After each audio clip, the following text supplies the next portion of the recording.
अस्सलामु अलैकुम वरहमतुल्लाहि वबरकातुहू। रुको जरा, ये राज तो मालूम करते चलो। सूरह फातिहा सिर्फ नमाज की इब्तिदा नहीं बल्कि ये खुद बंदगी की इब्तिदा है। अक्सर हम सूरह फातिहा को सिर्फ अल्फाज की तिलावत समझते हैं, लेकिन हकीकत ये है कि सूरह फातिहा एक जिंदा हकीकत है। ये एक दरवाज़ा है, ये एक पुकार है, ये वो आवाज़ है जो बंदे को बराह रास्त अल्लाह के हुजूर ले जाती है। जब बंदा कहता है अल्हम्दुलिल्लाहि रब्बिल आलमीन, तो वो सिर्फ तारीफ नहीं कर रहा होता बल्कि वो खुद को अपनी आना से खाली कर रहा होता है। हजरत सैयदना शेख अब्दुल कादिर जैलानी रहमतुल्लाह अलैह फरमाते हैं कि सूरह फातिहा उस वक्त असर दिखाती है जब बंदा अपने दिल को आना से, गुरूर से और अपने गुनाहों के जवाब से खाली कर दे। ये सूरह हमें सिखाती है कि अल्लाह के सामने खड़ा कैसे होना है। ये सिखाती है कि हर तारीफ, हर ताकत और हर इख्तियार सिर्फ और सिर्फ अल्लाह का है। याद रखिए, असल मसला ज़बान का नहीं है, असल मसला दिल का है। अगर दिल हाजिर ना हो, अगर अंदर आजिज़ी ना हो, तो सूरह फातिहा सिर्फ एक आवाज़ बनकर रह जाती है। हजरत सैयदना शेख अब्दुल कादिर जैलानी रहमतुल्लाह अलैह फरमाते हैं कि सूरह फातिहा इंसान के अंदर मौजूद झूठे सहारों को तोड़ देती है। वो सहारे जिन पर हम अक्सर भरोसा कर बैठते हैं, अपनी अकल, अपनी ताकत, अपना इल्म और अपने दुनियावी ताल्लुकात, जब ये सब टूटते हैं तब इंसान को अपनी असल हकीकत समझ आती है कि वो कितना मोहताज है, और यही मोहताजी दुआ को कबूलियत के सबसे करीब ले जाती है।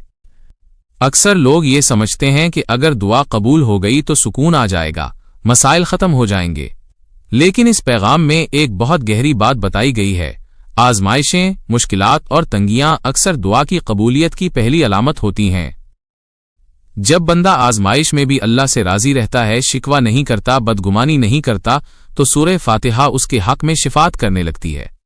ये सूरह इंसान के दिल को झुका देती है, और जब दिल झुक जाए तो ज़बान की दुआ खुद बखुद कबूलियत की तरफ बढ़ती है। इसी हवाले से एक बुजुर्ग का वाकया बड़ा ईमान अफरोज है। एक मुरीद अपने पीरो मुर्शिद के पास आया और कहने लगा, हजरत, मैं बरसों से नमाज पढ़ रहा हूँ, सूरह फातिहा पढ़ता हूँ, मगर वो सुकून नहीं मिलता जिसका जिक्र किताबों में है।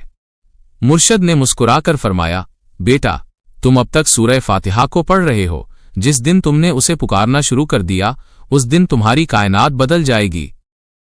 उसने पूछा, हजरत, पुकारने में क्या फर्क है? फरमाया, जब तुम कहो इहदिनस सिरातुल मुस्तकीम, हमें सीधा रास्ता दिखा, तो इस तड़प से कहो जैसे कोई अंधेरी रात में रास्ता भटक गया हो और उसे रोशनी की शदीद तलब हो। जब मांगने वाले में तलब सच्ची हो तो अता करने वाला कभी देर नहीं करता। सूरह फातिहा का एक ऐसा गहरा राज भी है जिसे हर कोई नहीं पा सकता। ये वो राज है जिसमें दुआ मांगने से पहले ही कबूल हो जाती है, लेकिन ये राज तब खुलता है जब बंदा अपनी ख्वाहिशात छोड़ देता है, अपने मंसूबे छोड़ देता है और मुकम्मल तौर पर अल्लाह के फैसले पर राजी हो जाता है। यहां सूरह फातिहा हमें मांगना नहीं सिखाती बल्कि यकीन सिखाती है। यकीन इस बात पर कि अल्लाह देने वाला है, वो बगैर मांगे भी देने वाला है, और वो बंदे की जरूरत को बंदे से पहले जानने वाला है। फिर सूरह फातिहा आहिस्ता आहिस्ता वो तमाम पर्दे हटाने लगती है जो हमने खुद अल्लाह और अपने दरमियान खड़े कर लिए होते हैं।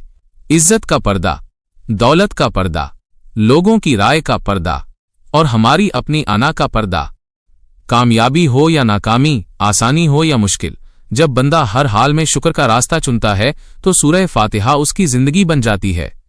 ऐसी ही ईमान अफरोज वीडियोस के लिए हमारे चैनल को सब्सक्राइब करें, इस पैगाम को दूसरों तक पहुंचाएं ताकि किसी और का दिल भी अल्लाह की मोहब्बत से मुनव्वर हो सके।